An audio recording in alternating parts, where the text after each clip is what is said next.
So before I start this video, I just need to say this. This video is raw. This isn't me trying to sound churchy. This isn't me being Christian correct. This is me being honest. In this episode, I'm sharing my feelings and my emotions, my truth and my real-time responses to what I lived through. Some of it may not sound polished. Some of it may not sound spiritual enough for you. And for some of y'all, it might even make you uncomfortable. But I learned a long time ago in my relationship with Christ, I'm allowed to be honest. God corrects me, God convicts me, God gives me mercy, and God gives me space to repent and grow. So I don't perform righteousness, I live it. So if you're not mature enough to understand the difference between honesty and rebellion, then maybe this video right here ain't for you. Because if you listening to this video just to count the sins, critique the tone, or try to police my language, you're gonna miss the lesson completely. And that's on you, not me. This episode right here, it's not about perfection. It's about process, it's about healing, it's about growth, and it's about truth.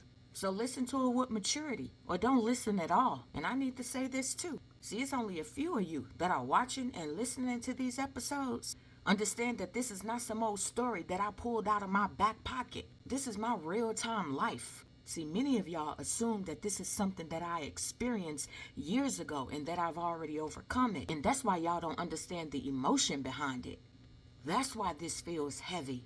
And that's why some of it feels raw. Because this ain't a neatly wrapped testimony. This is something I've been actually walking out while sharing it with y'all, step by step, as God has been healing me, delivering me, and revealing truth along the way. See, what you're hearing didn't come from distance. It came from process. And even now, at the end of this story, the healing is still taking place. So if you're listening with empathy, discernment, and maturity, then you'll hear the lesson. But if you're listening from a place of judgment and detachment, then you'll actually miss it. Because this right here, what I've been sharing, all 7 episodes, this not performance. It's a walk, and I'm still walking it. See, I want to talk about something I haven't said yet. Not the assignment, not the opportunity, not the revelation, but what came after the divorce. Because here's the truth of the matter. I didn't get married to get a divorce. And I didn't get remarried back to the same person just to end back up in singleness. I'm a kept woman. And having to be back in that space, divorce, single, and even thinking about the dating scene again, that pissed me clean off. And I'm not gonna sugarcoat that. There was days that I was angry. There was days that I was happy. It was days I was at peace. And it was days that I didn't want to be bothered at all. But yeah, I did notice something different this time. You see, I wasn't just healing on the outside anymore. I was healing from the inside out. You see, the first time my marriage ended, I heard a song by Chris Brown, Residuals. And I used to think, man, who getting my residuals when it comes to him? But now that this marriage has ended again, nigga, I know now you asking who getting your residuals. You see, that shift alone showed me how much I changed. And when I really sat with everything, not the assignment because that was already over, but just as the reality of it all, as a woman. You see, what hit me at first? It was rage. It was disappointment. Disappointment that a grown man will consciously put us back in that situation again. And then have the audacity to want a goddamn round 3. See right there?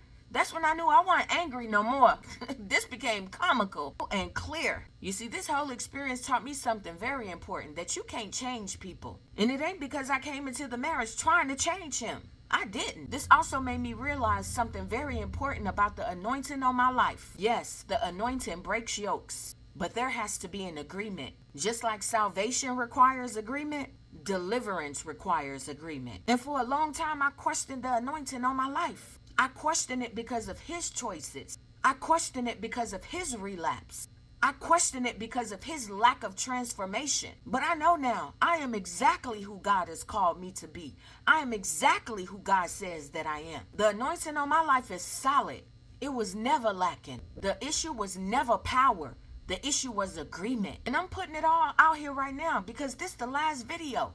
And everything that is bottled up with this, the emotions and everything else, gonna be left right here in this video. Ain't nothing to discuss no more. When we first got together, his mother asked me a question that I never forgot. She asked me, what caliber of a woman am I to be with a man like that? At the time, I didn't respond. But as the years went on and I learned more about my husband's father, the choices he made, and the patterns that existed in his family, I realized something. They were 2 peas in a pod. The very same things that my husband had described about his father were the very same things that I later saw in him. Same patterns, same dysfunction, same avoidance, same destruction. So for her to question my caliber of being with her son when his father walked in the same brokenness, it made me pause. Because the real question isn't what caliber of a woman am I to be with her son when herself had chosen and endured and eventually left the man with the same traits.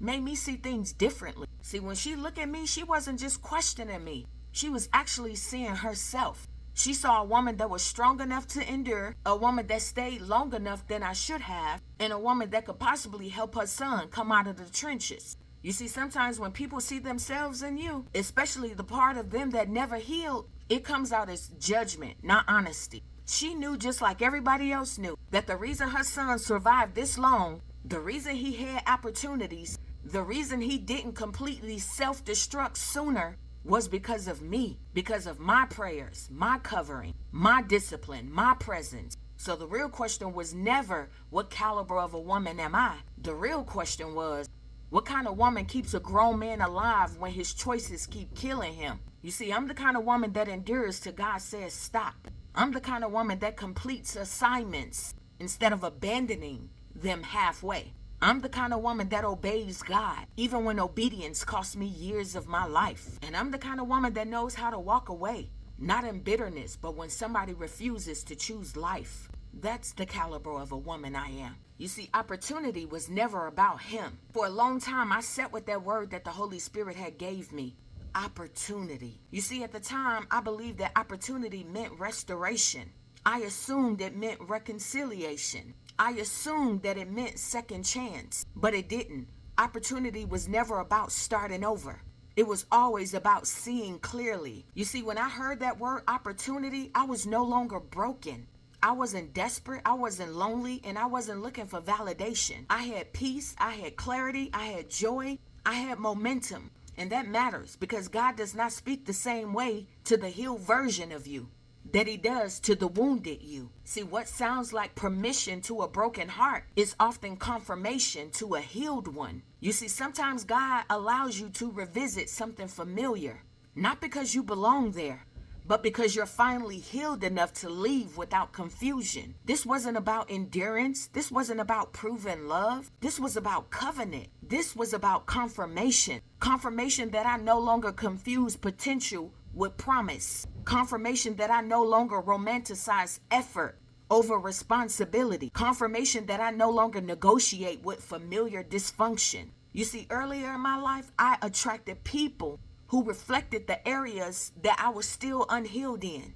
By the time this opportunity came around, those areas were healed. So the attraction was gone. Not because he was a bad person, but because I was no longer broken in those places. You see, God didn't block the reconnection. And that was mercy. Because had he blocked it, I might have always wondered if. But instead, God let me walk it out with clarity, not emotion. I wasn't confused. I wasn't clinging. And I was no longer hoping blindly. I was observing. You see, opportunity meant to see with healed eyes. The opportunity to break the last soul tie cleanly. The opportunity to close the door without drama. The opportunity to graduate from familiar patterns. The opportunity to trust discernment over hope.